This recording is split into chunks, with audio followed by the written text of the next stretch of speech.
The first thing that bothered me wasn't the smell. It was the silence. In October of 2006, silence in rural western Ohio was normal.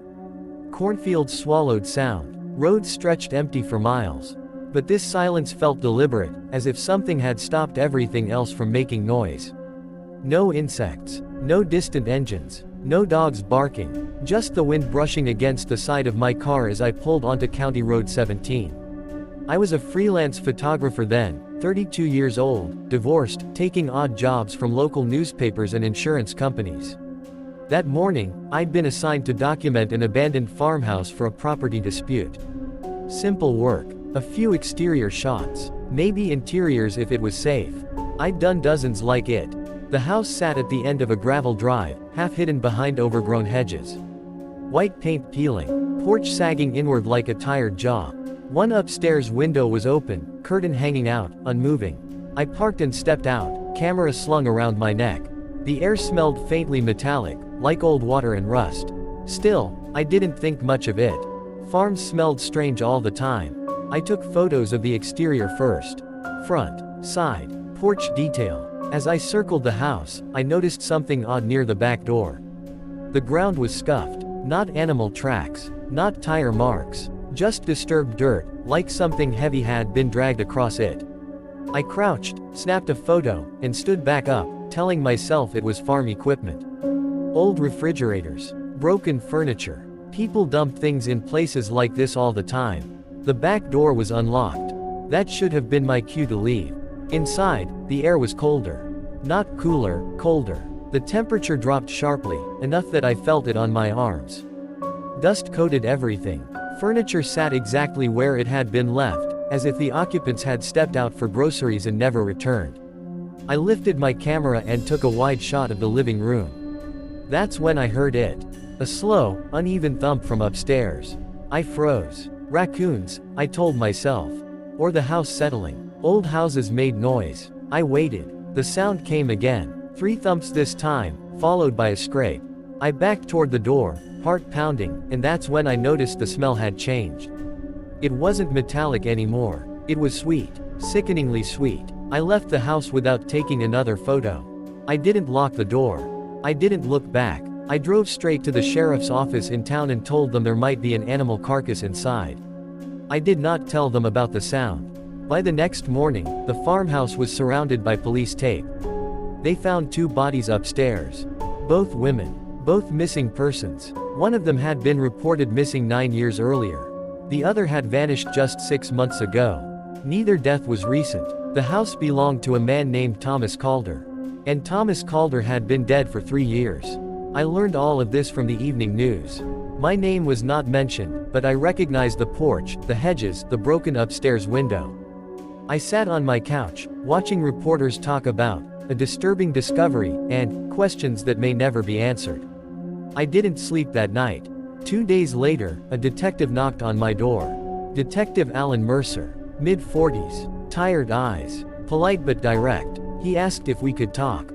I let him in. He asked me to walk him through everything.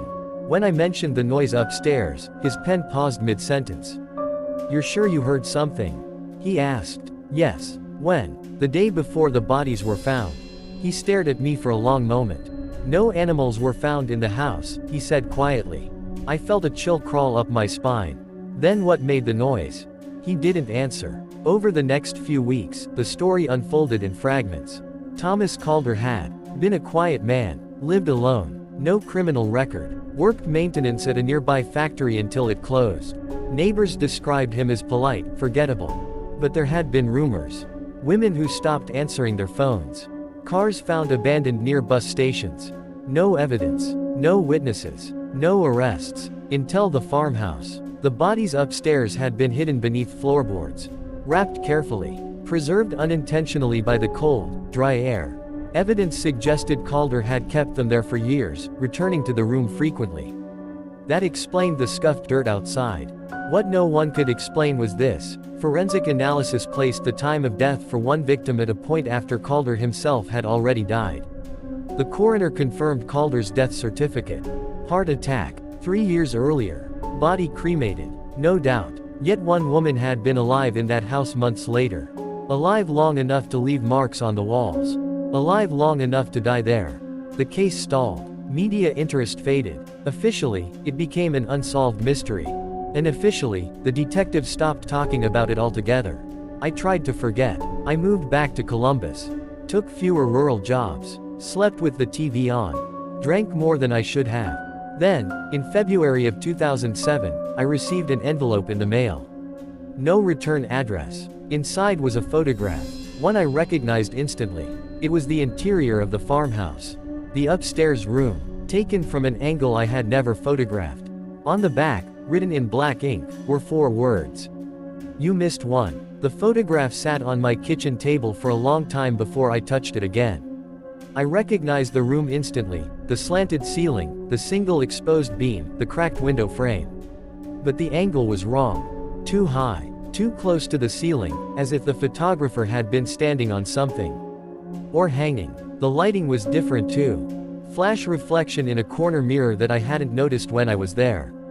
And in that reflection, barely visible, a shape that made my stomach twist. A person, not clear enough to identify. Just a pale blur where a face should have been. I turned the photo over again. "You missed one." My first thought was that this was a sick joke. Someone from the police department, maybe. A journalist. Some asshole who'd gotten my name through a public records request. But the longer I stared at the photo, the less that explanation worked. The farmhouse had been sealed after the investigation. Windows boarded, doors locked, evidence tags logged. No one should have been inside without authorization. I called Detective Mercer. He didn't answer. I left a voicemail. Calm, controlled. I said I'd received something related to the Calder case and needed to speak with him urgently. He called back 3 hours later. "Don't talk about this over the phone," he said immediately. "Where are you?" I told him. He showed up an hour later, alone, without a squad car. He looked worse than the last time I'd seen him. Thinner, unshaven, eyes bloodshot like he hadn't slept in days. I handed him the photograph. He stared at it for a long time. Longer than I liked. "Where did you get this?" he asked. "In the mail." No envelope markings. None. He flipped it over, read the message, then closed his eyes briefly, like he was bracing himself. "Mark," he said quietly, "I need you to listen very carefully. Has anyone contacted you about this case besides me?" "No." "Anyone asked questions? Offered money? Threatened you?" "No." He nodded slowly. "We didn't release this photo," he said. "And that room, that angle shouldn't exist." "What do you mean?" He hesitated, then stood and walked to my window, checking the street outside like he expected someone to be watching. "There was a crawl space above that room," he said. "Sealed off decades ago. Barely accessible. We found it after the bodies. It was empty." My mouth went dry. "Empty how?" "No remains. No belongings. Just scratch marks." He turned back to me. "On the inside, the official report never mentioned a crawl space. Mercer told me things that night that were never made public. Details that explained why the department had quietly buried the case. There were more missing women connected to Thomas Calder than the 2 found in the farmhouse. At least 6. All from neighboring counties. All with similar circumstances. No signs of struggle. No witnesses. Just gone. Cell phone data placed one victim near Calder's property months after his recorded death. Another had left a voicemail for her sister from a number registered to Calder's landline. The voice on the recording wasn't Calder's. It was hers. Begging. Then screaming. The scream cut off abruptly, replaced by a slow, rhythmic sound. Creaking. The same sound I'd heard in the farmhouse. Mercer rubbed his face with both hands. "We thought someone was using the house," he said. "Squatting. Or someone tied to Calder who knew the place. But we never found evidence of forced entry. No food. No heat usage. No footprints. So how?" "I don't know," he snapped, then immediately softened his tone. "I don't know." He asked to take the photograph. I let him. Before he left, he stopped at the door. "If you get anything else," he said, "don't call me. Come straight to the station." That night, I dreamed of the farmhouse. In the dream, I was back upstairs, standing in the room with the slanted ceiling. The floorboards were gone, exposing darkness beneath. From that darkness, something was breathing. When I woke up, my phone was ringing. Unknown number. I stared at it until it stopped. A voicemail notification appeared. I didn't listen to it until morning. I should have listened sooner. The message was short. No breathing this time. Just a woman's voice, weak and hoarse, like she'd been screaming for hours. "Please," she said. "He's still here." Then the creaking sound. Then silence. I took the phone to the police station myself. Mercer wasn't there. They told me he was on leave. Indefinite. I insisted on speaking to someone else. A younger detective listened, expression neutral, but his hands shook slightly as he scrolled through my phone. "This voicemail came in at 3:12 a.m., he said. "That's when I was asleep," I said. "At home. Alone." He nodded. "The number it came from," he said, "belongs to the Calder farmhouse." I laughed then. I couldn't help it. A sharp, hysterical sound that made the detective flinch. "That line was disconnected," I said. "Years ago. So we thought. They traced the call. Or tried to. The signal originated inside the house, but not from any phone line. Not cellular. Not VoIP. Just, there." The department reopened the case quietly. No press. No announcements. They sent a team to the farmhouse that afternoon. By evening, it was cordoned off again. This time, they found something in the crawl space. A blanket. Recently used. Still warm. No one talked to me for days after that. Then Mercer showed up at my apartment, drunk. He looked terrified. "They're not dead," he said, slurring slightly. "Not all of them." "What do you mean?" "I don't know how," he said. "But something keeps them down there. Keeps them long after they should be gone." I tried to get him to sit down. He wouldn't. "Calder didn't do this alone," he said. "Or maybe he didn't do it at all." He grabbed my arm. "You heard it, didn't you? The house." I nodded. "It's not a house," he whispered. He left before I could ask what he meant. The next morning, Detective Alan Mercer was found dead in his car. Carbon monoxide poisoning. Ruled a suicide. They closed the case again. This time, for good. I moved out of Ohio 3 months later. New city. New job. New phone number. For a while, it worked. Then, last week, I received another envelope. Inside was a photograph of my current apartment building. Taken from across the street. On the back, written in the same black ink. "You're closer now." I didn't call the police this time. I sat on the edge of my bed with the photograph in my hands, staring at the familiar brick facade of my apartment building, the fire escape running like a black spine down the side. The angle was street level. Eye height. Close enough to read the numbers on the door. Someone had been standing across from my home. I checked the timestamp embedded in the photo file when I scanned it into my computer. 2 nights earlier. At 2:17 a.m. The same time as the first voicemail, months ago. The same time Ellen had been called. The same time the farmhouse seemed to wake up. I slept with the lights on after that. I moved a chair under the doorknob like it could stop anything. Every sound, the radiator ticking, footsteps in the hallway, wind rattling the windows, sent a surge of adrenaline through me. I stopped going to work. I stopped answering calls. I unplugged the phone at night and powered it down anyway, just in case. On the 4th night, the creaking started. Not in my apartment. From inside the walls. Slow. Rhythmic. Like wood bending under weight. I pressed my ear to the wall separating my bedroom from the neighboring unit. The sound traveled upward, through the ceiling, then back down again, as if something was pacing vertically, climbing and descending through the building's skeleton. I fled. I packed a bag and drove until the city thinned out, until gas stations became rare and the road felt like it was dissolving into darkness ahead of me. I didn't know where I was going. I just knew I couldn't stay. At dawn, I stopped at a rest area in Indiana. I hadn't slept. My hands shook as I poured bad coffee into a paper cup and stared at the fog rolling across the fields beyond the parking lot. That's when my phone turned itself on. The screen lit up. Voicemail. One new message. I hadn't given anyone the number.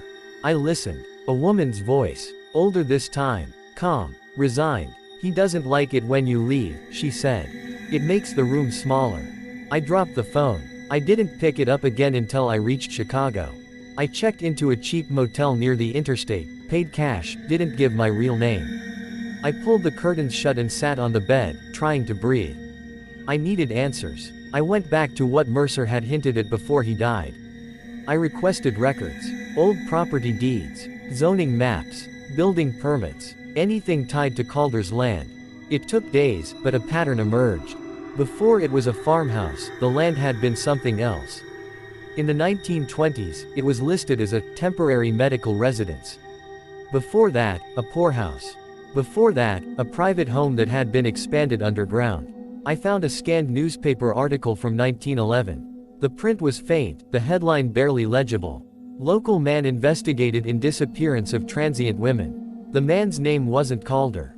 But the address was the same. The article mentioned complaints about noises at night and unauthorized construction beneath the residence.